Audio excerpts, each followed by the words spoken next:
اعوذ باللہ من الشیطان الرجیم بسم اللہ الرحمن الرحیم۔ فتنوں کا ظہور قرب قیامت کی نشانی ہے، اور نبی اکرم صلی اللہ علیہ وسلم نے جن فتنوں کے بارے میں خبردار فرمایا ان میں ایک بہت بڑا فتنہ دجال بھی ہے۔ تو دوستو، آج کی اس ویڈیو میں ہم اس کی حقیقت جاننے کی کوشش کرتے ہیں۔ دجال کے لغوی اور اصطلاحی مفہوم کے حوالے سے اگر بات کی جائے تو دجال عربی زبان میں دجل سے ماخوذ ہے، جس کے معنی جھوٹ، چھپا لینا، ڈھانپ لینا اور مکر و فریب ہے۔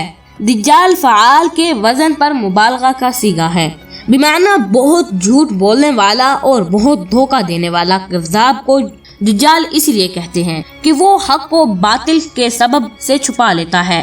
قرآن پاک میں سورۃ الانعام کی آیت نمبر 158 میں جن نشانیوں کا ذکر ہے، ان مخصوص نشانیوں میں دجال بھی داخل ہے، کیونکہ امام ترمذی نے سند صحیح کے ساتھ حضرت ابو ہریرہ رضی اللہ تعالی عنہ سے مرفوعاً روایت کیا ہے کہ جب 3 نشانیاں ظاہر ہو جائیں گی تو کسی ایسے شخص کو ایمان لانے سے فائدہ نہیں ہوگا جو اس سے پہلے ایمان نہ لایا ہو۔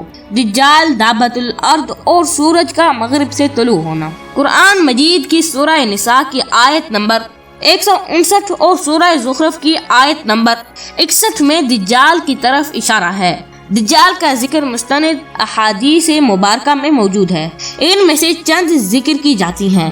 حضرت ابن عمر رضی اللہ عنہما سے روایت ہے کہ نبی اکرم صلی اللہ علیہ وسلم لوگوں میں قیام فرما ہوئے اور اللہ عز و جل کی شان کے لائق حمد و ثنا بیان کی۔ پھر دجال کا ذکر کرتے ہوئے فرمایا کہ میں تمہیں اس کے بارے میں خبردار کرتا ہوں۔ ہر نبی نے اپنے قوم کو اس کے بارے میں خبردار کیا ہے۔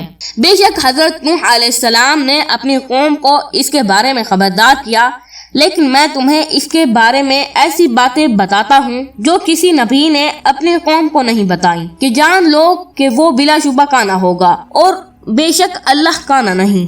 حضرت انس بن مالک رضی اللہ عنہ بیان کرتے ہیں کہ رسول اللہ صلی اللہ علیہ وسلم نے فرمایا، ہر نبی نے اپنی امت کو کانے کذاب یعنی دجال سے خبردار کیا، اور سنو وہ بلا شبہ کانا ہوگا اور تمہارا رب کانا نہیں۔ اس دجال کی 2 آنکھوں کے درمیان کاف فارا یعنی کہ کافر لکھا ہوگا۔ حضرت ابو ہریرہ رضی اللہ عنہ سے مروی ہے کہ رسول اللہ صلی اللہ علیہ وسلم نے فرمایا، دجال مدینہ طیبہ کے پاس آئے گا اور فرشتوں کو اس کی حفاظت کرتے ہوئے پائے گا، بس نہ تو طاعون بیماری مدینہ طیبہ میں داخل ہوگی اور نہ ہی دجال۔ حضرت ابو ہریرہ رضی اللہ عنہ سے مروی ہے کہ نبی اکرم صلی اللہ علیہ وسلم نے فرمایا، قیامت اس وقت تک قائم نہیں ہوگی جب تک جھوٹے دجالوں کو نہ بھیج دیا جائے جو 30 کے قریب ہوں گے۔ ان میں سے ہر ایک کا یہ دعویٰ ہوگا کہ وہ اللہ کا رسول ہے۔ اس روایت سے پتہ چلا ہے کہ دجال فقط ایک نہیں بلکہ 30 دجال ہوں گے، اور ان میں سے جو دجال اکبر ہوگا وہ دائیں آنکھ سے کانا ہوگا، اور سیدنا عیسیٰ علیہ السلام اسے قتل کریں گے، باقی سب چھوٹے دجال ہوں گے۔ مذکورہ بلا احادیث سے یہ امر ثابت شدہ ہے کہ مسیح ابن مریم اور مسیح دجال قرب قیامت ایک ہی زمانے میں ہوں گے۔ مسیح دجال مسیح ابن مریم علیہ السلام کے ہاتھوں قتل ہو کر جہنم واصل ہوگا۔ اس سے مرزا غلام احمد قادیانی کے مسیح مدعو ہونے کے دعوے کا بطلان ثابت ہوتا ہے، بلکہ حقائق کی روشنی میں ان کا شمار ان 30 دجالوں کذابوں میں ہے جن کا ذکر حدیث پاک میں مذکور ہے۔ سورۃ الکہف کی پہلی 10 آیات کا حفظ کرنا اور ان کی تلاوت کرتے رہنا فتنہ دجال سے حفاظت کا بچاؤ کا ایک اہم نسخہ ہے۔ حضرت ابو الدرداء رضی اللہ عنہ رسول اللہ صلی اللہ علیہ وسلم سے روایت کرتے ہیں کہ آپ صلی اللہ علیہ وسلم نے فرمایا، جس نے سورۃ الکہف کی پہلی 10 آیات حفظ کر لی وہ دجال کے فتنے سے بچا لیا جائے گا۔ مدینہ میں مسیح الدجال کا رعب اور ڈر داخل نہیں ہوگا۔ ان دنوں اس کے 7 دروازے ہوں گے اور ہر دروازے پر 2 فرشتے مقرر ہوں گے۔ مذکورہ بلا حدیث حضرت ابو ہریرہ رضی اللہ تعالی عنہ نے روایت کی ہے۔ حضرت انس بن مالک رضی اللہ عنہ بیان کرتے ہیں کہ رسول اللہ صلی اللہ علیہ وسلم نے فرمایا، دجال مدینہ کی طرف آئے گا تو فرشتوں کو اس کی چوکی داری کرتے ہوئے پائے گا۔ انشاء اللہ تعالی نہ تو طاعون مدینے میں داخل ہوگا اور نہ دجال ہو سکے گا۔ صحیح حدیث سے ثابت ہوتا ہے کہ دجال نہ تو مکہ میں داخل ہو سکے گا اور نہ مدینے میں۔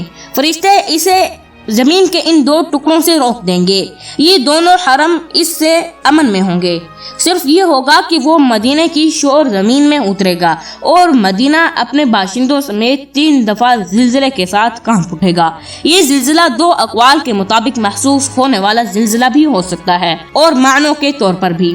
اس کے نتیجے میں تمام منافق مرد اور عورتیں مدینہ سے نکل کر دجال کے ساتھ جا ملیں گی۔ اس دن گویا مدینہ اپنے اندر رکی گندگی کو باہر نکال پھینکے گا اور اس کی پاکیزگی واضح ہو جائے گی، جیسا کہ حدیث میں گزر چکا ہے۔ واللہ اعلم۔ دوستو آج کے لیے صرف اتنا ہی۔ مجھے امید ہے کہ آج کی یہ میری ویڈیو آپ سب دوستوں کو پسند آئی ہوگی۔ اگر پسند آئی ہے تو پلیز میری اس ویڈیو کو لائک، شیئر، کمنٹ ضرور کریں۔ ملتے ہیں ایک نیکسٹ ویڈیو میں، تب تک کے لیے دیں اجازت۔ السلام علیکم ورحمۃ اللہ وبرکاتہ۔